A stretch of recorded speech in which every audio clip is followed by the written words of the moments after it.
Hi guys, Oren here. Welcome to my first vlog as part of my master's degree in strength and conditioning in St. Mary's University. Today we'll be looking at skills versus capacities for two different movements. First the back squat and then the snatch. So first of all we have our powerlifter Sam Decker here attempting to perform the back squat. You can see as Sam comes down here, there's an evident lateral shift in the body, a hip shift to the side where the bar isn't straight as we come down. As he starts to move downwards in that eccentric phase of the squat, you can see he's moving away from that midline of the body due to that hip shift to the left hand side. As we continue here again, we'll have a closer look at the knees. As Sam comes down in the squat, you can see an evident knee valgus as highlighted there. The knees are starting to cave inwards in order to generate more force, probably due to a lack of capacity in the quads and the glutes.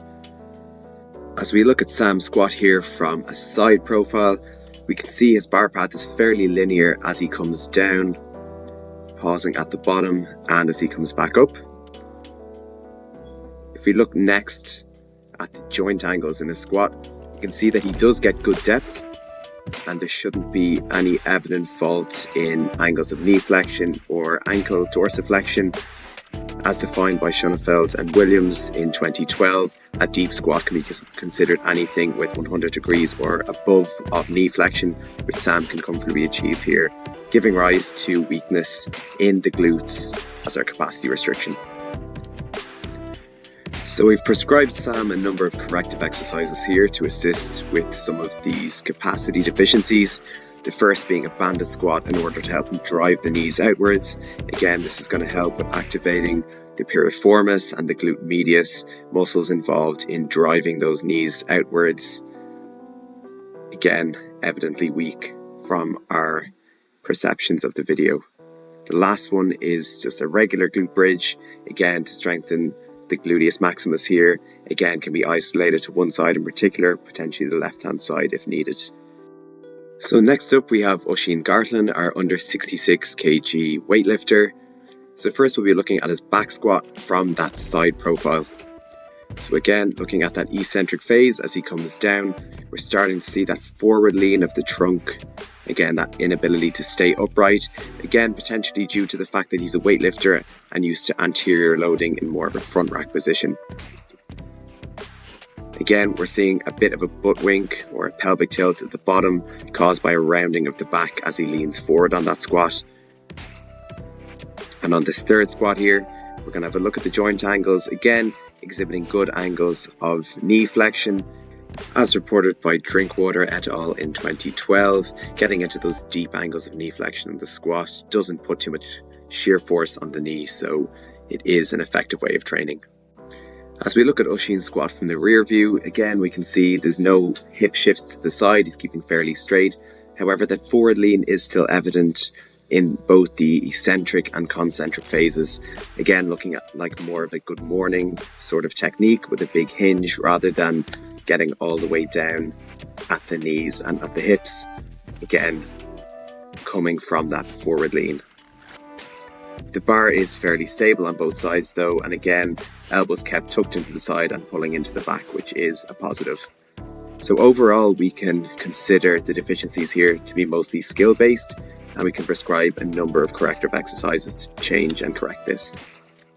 So the first corrective exercise that we have here is just a regular bodyweight squat with a broomstick, again exhibiting good motor control as we try to keep that 3 points of contact with the dowel as we squat down, again touching the head, the thoracic spine and the glutes. So this will hopefully help with Oisín's proprioceptive ability to keep the back straight on the squat. So the next exercise we have here for Oisín is a goblet squat. Again, this being a front-loaded movement, but slightly different to his usual choice of a barbell front squat, which he would be doing as a derivative of the clean. So as we can see here, no evident capacity restrictions, but again, this will assist with skill. So next we have a straightforward low plank to assist with keeping the body straight and engaging the core. Followed by this we have a med ball dead bug, again helping with rotational stability and engaging the abdominals as well. Overall assisting with that core engagement to keep that trunk straight through the squat. So finally, we have Oisín attempting some of his back squats again. At first, it was probably a lack of familiarity with the exercise that caused those deficiencies, but with their corrective exercises, a lot of this seems to be eradicated already.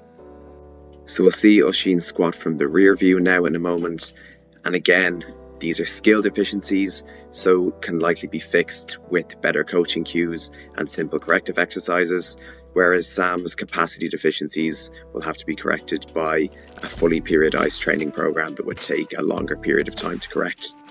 So next we're moving on to the snatch and back to Sam. Sam, being a powerlifter, has never attempted a snatch before, and while his capacity restriction in producing force was evident through the back squat, here it's a skill-based deficiency. So looking at Sam's starting position on the snatch, immediately we can see there are faults.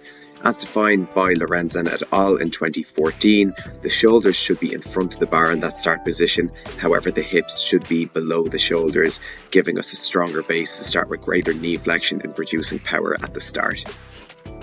So here Sam is using almost an entire hinge motion to get that bar up off the floor instead of pushing through, extending through the knees and generating more power.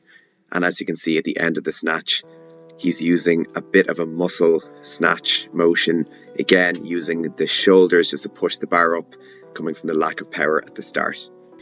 Sam does, however, succeed in keeping the bar close to the body and creating a linear motion up and down, while reported by Musser et al. In 2014 that there are small deviations forward and backwards in that anterior-posterior motion of the bar, it should be fairly linear in path overall.